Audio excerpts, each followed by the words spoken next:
Profesor Pogge, usted acaba de dar una conferencia patrocinada por la Fundación Víctor Grífols y la Fundación Provitas, en la cual ha desarrollado una de las tesis más interesantes de sus últimas publicaciones sobre la pobreza. Su teoría es que somos todos corresponsables de la pobreza del mundo, que los derechos humanos no se acaban de cumplir correctamente y que además podemos ejercer esa corresponsabilidad, que tenemos unos deberes con respecto a los países más pobres. Yo quería preguntarle primero cómo piensa que se puede ejercer esa responsabilidad, si es solo a base de grandes manifestaciones que presionen a los gobiernos, que presionen a las instituciones, o si hay otras medidas que a usted se le hayan ocurrido que puedan ser más efectivas. Yeah, I think that what is most efficient depends on the one hand on the situation in which you are, the country that you are in, and it also depends on your personal characteristics. So people have very different virtues, very different motivations, very different capacities. And so it's not really the case that for each of us there is one right answer about what we might do. We might want to do different things, and also for changing something with regard to poverty in the world, it is important that different people play different roles. We don't need just one type of person fighting against poverty, but we need a broad coalition of different people fighting against poverty. And so it is important that people find their different roles. So for example, if you are particularly educated and you are an academic, then maybe you can make a difference to poverty in the academy. If you are a good journalist, you might be making a difference by informing people about the poverty problem and about the causes for its persistence. O sea, que usted piensa que hay distintas maneras de ejercer la responsabilidad según la posición de cada cual. Se puede hacer escribiendo artículos de opinión, por ejemplo, ¿no? Se puede hacer manifestándose en la calle, se puede hacer haciendo acciones más concretas, ¿no? O sea, un poco la idea es que cada cual o que cada sector, desde la posición en la que está, ejerza su responsabilidad y se considere responsable de la pobreza y haga lo que pueda, ¿no? Desde su posición. Yeah, that's right. And so you have to think about your own role, your own strengths, your own opportunities, your own connections in the world, and then work out how you can make the best contribution to overcoming the poverty problem. Sí. ¿Y no piensa usted que la pobreza como objetivo es un objetivo excesivamente amplio, excesivamente abstracto, para que la gente se pueda movilizar? Porque, por ejemplo, ahora, a propósito de la crisis económica, en España, en Cataluña y en España, ha habido distintas manifestaciones, por ejemplo, para proteger a la gente que no podía pagar la hipoteca y que era desahuciada de su domicilio, de su vivienda. Estas protestas tienen objetivos muy concretos, pero la pobreza es muy amplia. Usted que trabaja en este tema y que está también, no solo trabaja desde la teoría, sino desde la movilización más activa, ¿no piensa que deberíamos hacer el esfuerzo de ver cómo se puede concretar más, qué tipo de pobreza o qué circunstancias de pobreza para poder movilizar a la gente? Yeah, so for me, poverty is really a collection of many different phenomena. And these phenomena are, on the one hand, geographically differentiated, but they're also differentiated by type of deprivation. So in some cases, the problem is hunger. In some cases, the problem is lack of medical care. In some cases, it's violence. For example, violence against women is very closely associated with poverty. And so there are all these different phenomena, and poverty is just the general description of many different things. And when we fight against poverty, we are not fighting against that large abstract thing, but we are always fighting a particular battle in a particular context. So we are fighting, for example, to better protect the people in the Philippines against the next natural disaster. Or we are fighting to better protect the women in the Congo against the constant violence and rape that is being inflicted upon them. So the fights that we fight are concrete fights, as you say, and these concrete fights are more able to motivate people to help than if it were a fight against this big abstraction called poverty. Por ejemplo, el movimiento que usted también, sobre el cual usted también tiene un papel y que de alguna forma ha creado, ¿no? Que es ese movimiento de Global Health Impact, ¿no? Esta es la expresión, ¿no? Para conseguir que los medicamentos lleguen a todo el mundo, esa sería una forma de luchar contra la pobreza, ¿no? Una forma concreta de luchar contra la pobreza, ¿no? Yes, exactly. Sí. So the idea here is that one big problem that poor people face is that they don't have access to modern medicines. And this is as a consequence of the fact that we reward innovators who make new medicines by giving them the right to increase the price of the medicine. And as a result, poor people are excluded. And so we want to create a fund that rewards innovators differently by giving them rewards based on the health impact of their inventions, but on condition that they give the medicine, sell the medicine at cost. And this would mean poor people would also get access to the most advanced medicines, to antibiotics, to anti-TB medicines, malarial medicines, and so on. And this fights one particular type of poverty, namely the lack of access to advanced medicines. And in that regard, you're right. This is, again, one very concrete institutional reform that would help poor people in one respect, and it would not help other poor people in other respects, but these are other battles that have to be fought another day by different people. Y en esta cuestión de los medicamentos, usted hace bastante tiempo, ¿no?, que está luchando por una nueva política, digamos, de la industria farmacéutica. Ha conseguido muchas adhesiones, no solo individuales, no solo de compañías farmacéuticas, también de políticas.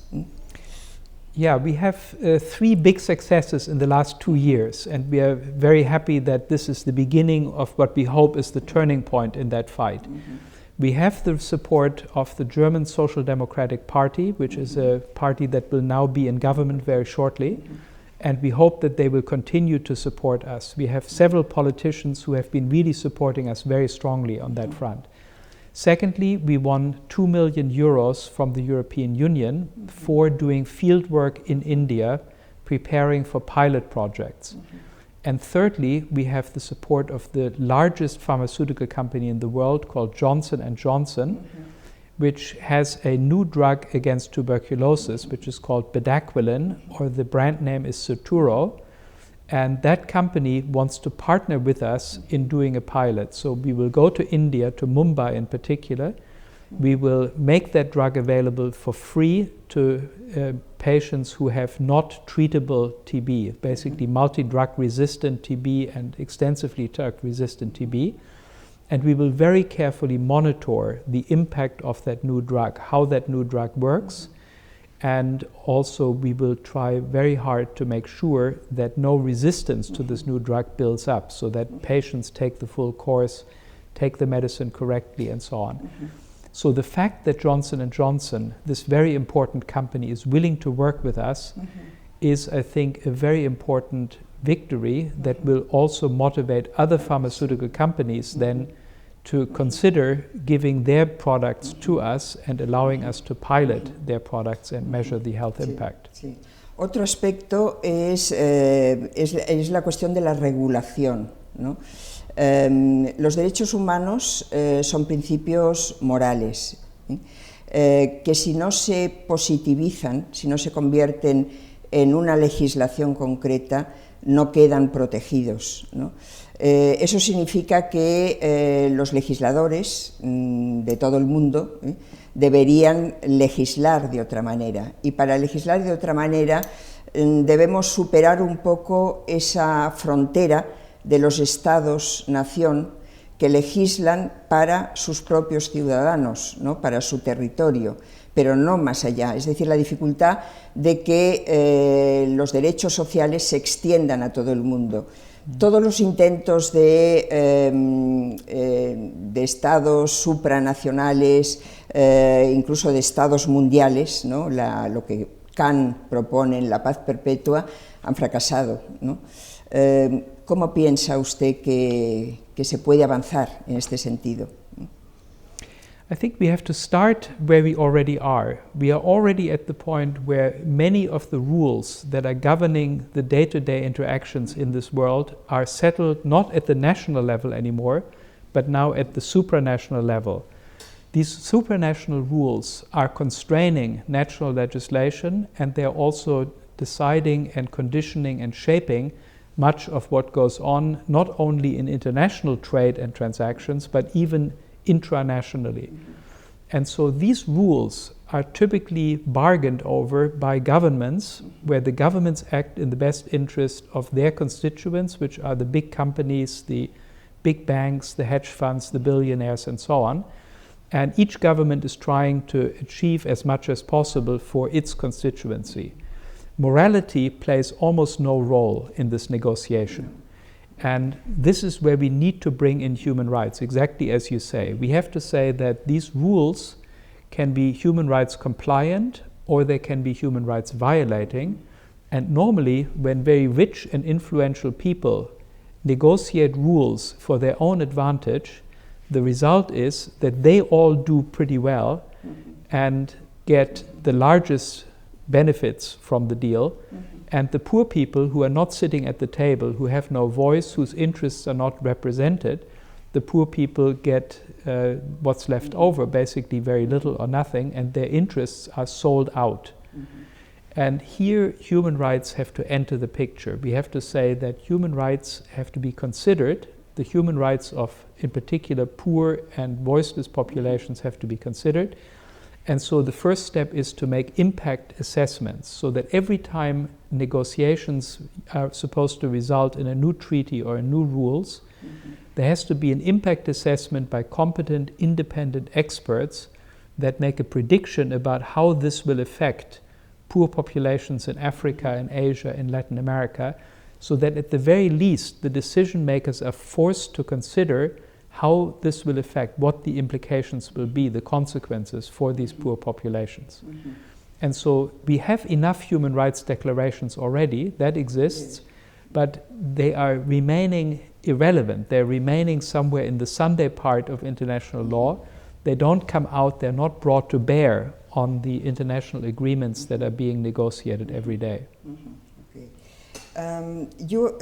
Usted es muy crítico de una frase, ¿no?, que se suele decir de que los factores locales son responsables de la pobreza de los distintos territorios. Usted dice, en parte es verdad, pero no es toda la verdad, no son solo los factores locales los responsables, ¿no?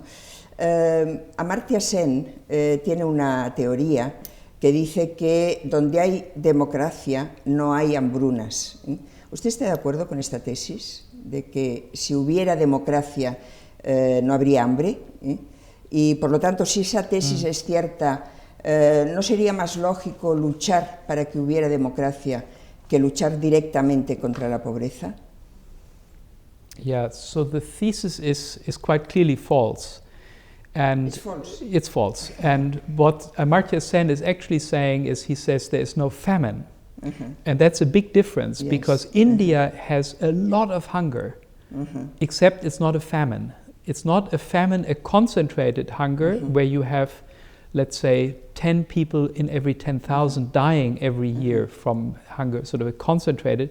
The hunger in India is silent. It is all over the place. It is in all different provinces, and it just kills people, poor people, children, in a way that we don't notice very much. The Indian government has failed spectacularly to fight against poverty and hunger. The big hopes of the independence of India have not been fulfilled, but it is indeed true that there is no famine. And if there were a famine, the democratic institutions of India would force the government very quickly to do something about the famine. But apparently it doesn't work with hunger. And of course, from my point of view, from a moral point of view, it doesn't matter very much whether the hunger is very concentrated in one area or whether it is spread around and happens year in, year out, in all times of the year. And so I think that democracy obviously is a good thing. It's a good thing in its own right, and it's a good thing for purposes of preventing famine. But democracy is not a cure-all, it's not a magic bullet, as the case of India shows, where we still have so much hunger. Yeah. The other thing I want to say about this is that democracy is itself not necessarily wholly a local factor. Many countries in Africa are not democratic.